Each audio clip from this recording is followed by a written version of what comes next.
So she left with the kids so she could take care of them. And when she came, how do you know that? Because you spoke about providing and it being like, 50-50, no problem. But how are you sure that the person you're walking into a relationship with is not coming to leech off of you?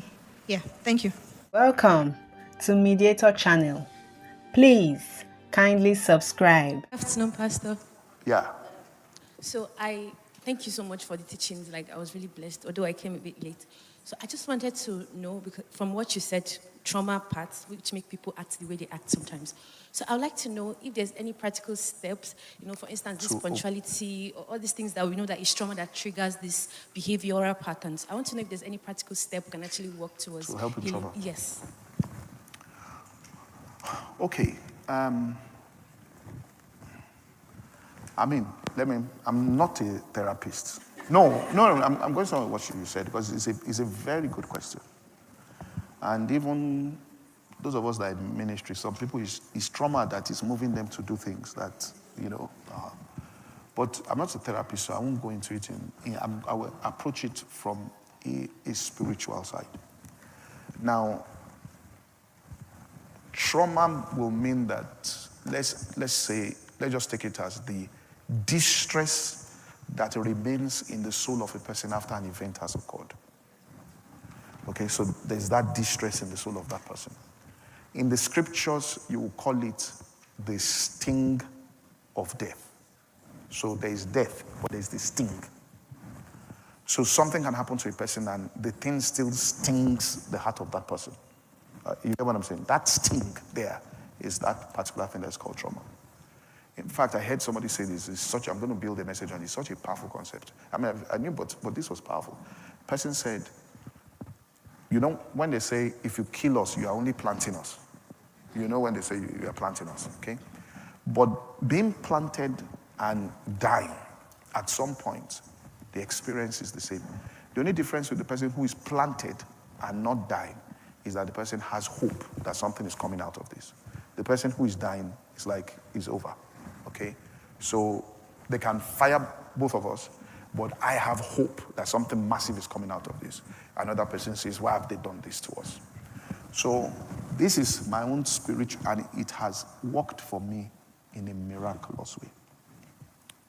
Anything that leaves a distress on the inside after I experience it, and you have to be honest with yourself, because particularly men, we feel we are stronger than we are. So a lot of men have real deep-seated trauma, and because the man can't cry, you bottle up the trauma. That is why in the Bible, if you read it, it says, I will that men lift up hands. Men. He now said, likewise women. So he was talking to two sexes. He wasn't using men as for male and female. Lift up holy hands without wrath, which means many men are angry.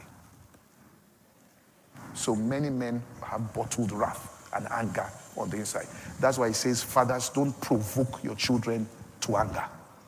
Okay? So a lot of men are, traumatized. In fact, I was watching something, some two people were talking, and they said, all of us are hurting. There were two men were talking and all of that. So this is what I believe you should do. Go back to the events that produced, I'm telling you to work. It is counterintuitive, but it will work. Okay? You use the poison from a snake bite to cure the snake bite. Go back to the event that caused the trauma, and thank God it happened.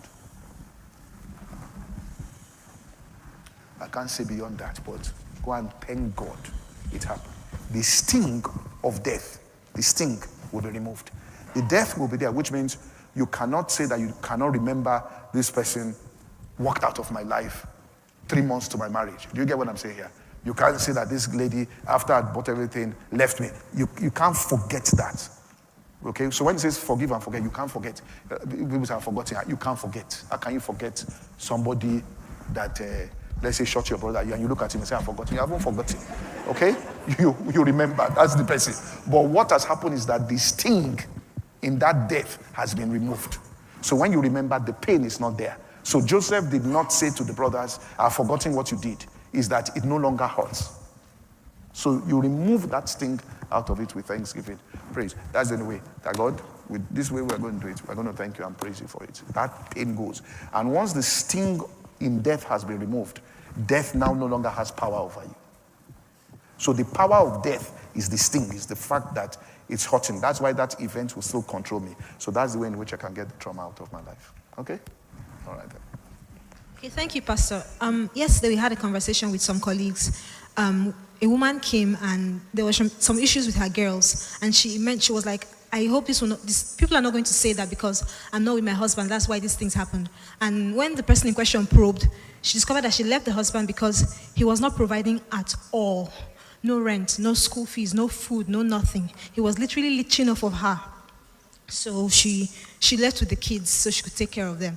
And when she came back to me, she was like, how can someone know that the person you're going through your relationship with will turn out to be like this? And I felt like, okay, maybe you see signs from the beginning. No, so the question signs. I'm asking is, how do you know that? Because you spoke about providing and it being like, 50-50, no problem. But how are you sure that the person you're walking into a relationship with is not coming to leech off of you?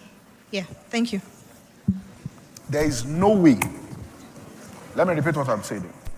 There is no way, except the man had an accident in life that incapacitated, couldn't walk, when he fell ill or something. But there is no way a man who will be a leech won't have shown signs. There is absolutely no way. And because because emotions blind, a lot of times people say they didn't see it, they saw it. That thing of saying we didn't see it, I don't believe. They saw it. If you are, men are supposed to, although men are no longer behaving like men again, okay? But no. Like I have a friend who dated somebody when in school, got married to the person, and I don't want to say because things go far, but got married to the person and ended up almost, living off the person. But all her friends knew that particular thing was going to happen because of the way the guy was behaving. So to say that I didn't know, I don't mean it anyway, but you start dating a person, within 2 weeks you meet the person, he's asking you, please, can you borrow me 15,000? Where we have started. I just finished this business still, the money hasn't come in. And if you just can, Are you following what I'm saying? Once a person begins to do all of that, to show. Let me tell you a story. This kind of story you are saying. There's somebody who used to work for me about 20 years ago in the office. He was dating a lady. The lady was an usher in church. She was reading chemical engineering. She was about to graduate. He hadn't done JAMB.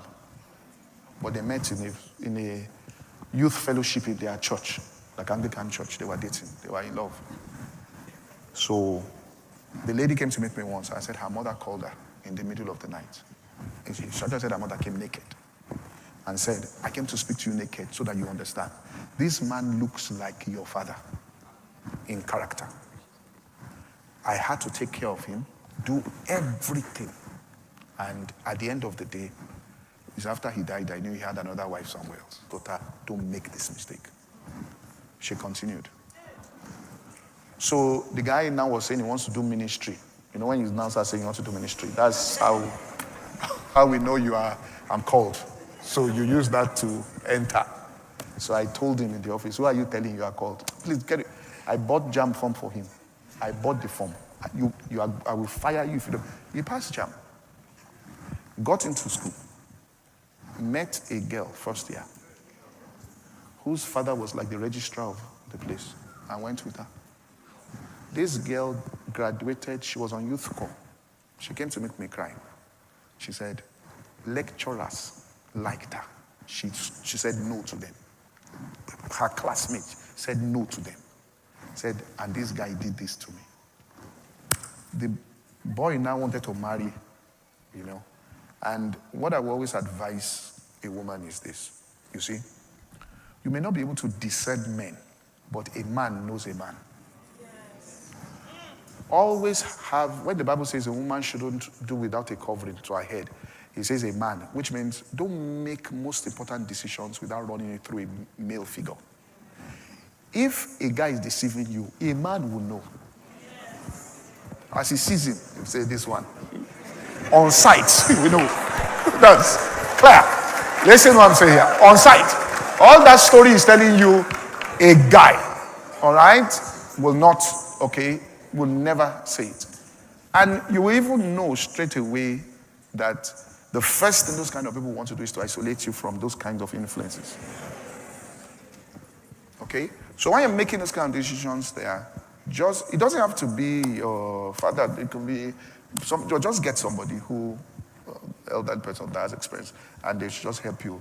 Look, that when you're making those decisions, what do you think? If a guy says this and says this and says this, there's no guy that knows that if a guy says this and says this and says this and says this, what does it mean? A guy will tell you.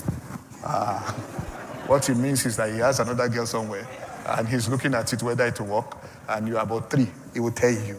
But you may be in love, and you may not be able to say it. So I would always advise that a woman, you always say it. So what happened to that guy was that the father told him, you want to marry? He said, yes. Someone that just entered school says he wants to marry. He said, we'll rejoice together. But you'll marry my daughter happily when you bring a car, you bring your apartment. When he listed it, give him. For all intents and purposes, the relationship was gone.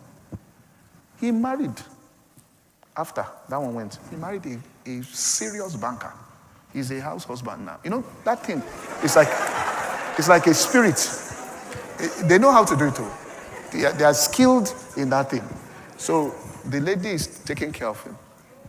And one day I saw him, I said, why do you come to church? He said, people I knew, they have moved up in life, and I won't be able to hold conversation with them because he's been taken care of by that person. Okay? So, and the woman too may like it. It's okay. Maybe she wants to marry Abi and held the garments and said, So it's okay. In fact, it's even okay. Like a guy that told him, said, look, this pressure is too much. A married man, it's too much of me. I hereby give the power of attorney to you, my wife. Take over headship before the Lord Jesus Christ, so that all the problems coming, you will carry it. I don't want to be head again. You can be head. It's okay. He can do it as he gave his authority. Okay? All right. I took your question because you were really laughing during this. All right. Thank you, Pastor. Good afternoon, sir. Okay, as one who understands times and season, and maybe you're convicted or you just know that God will have you meet your partner at a particular time. God will have you be ready for marriage. And the people coming are not people you're attracted to. And the ones that you're attracted to are not chasing. They're not putting in efforts that, the African ideology as a lady, you're meant to be chased, the man is meant to put in effort. Wait.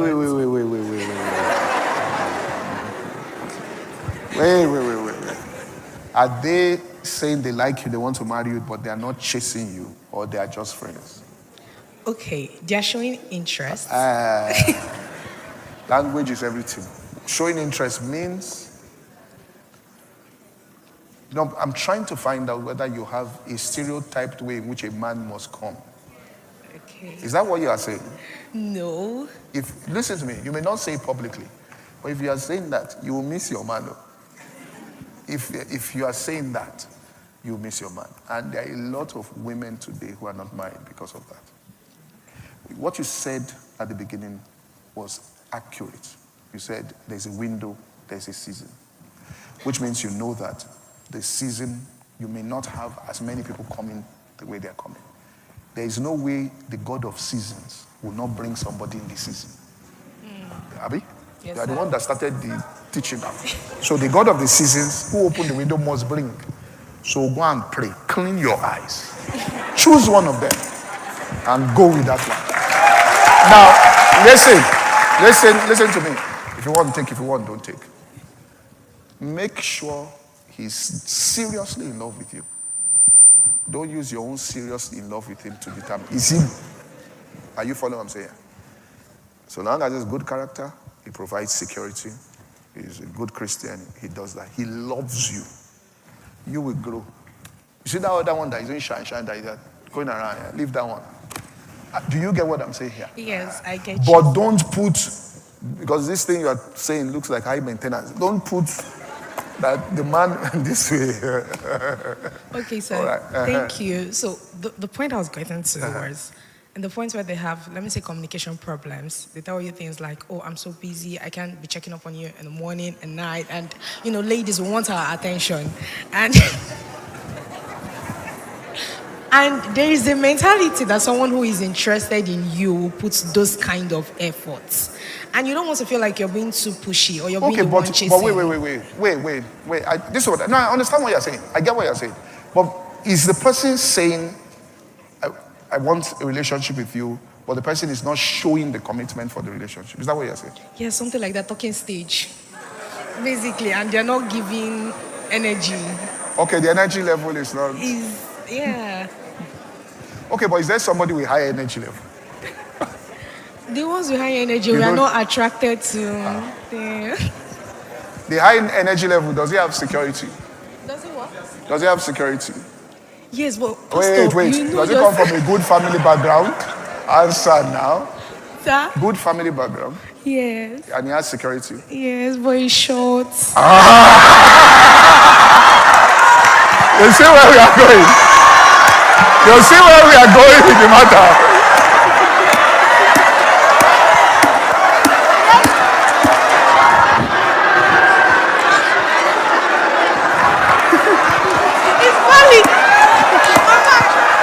That is, wait.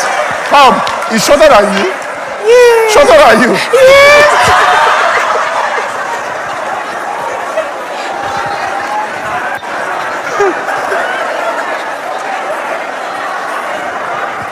I will talk to you after.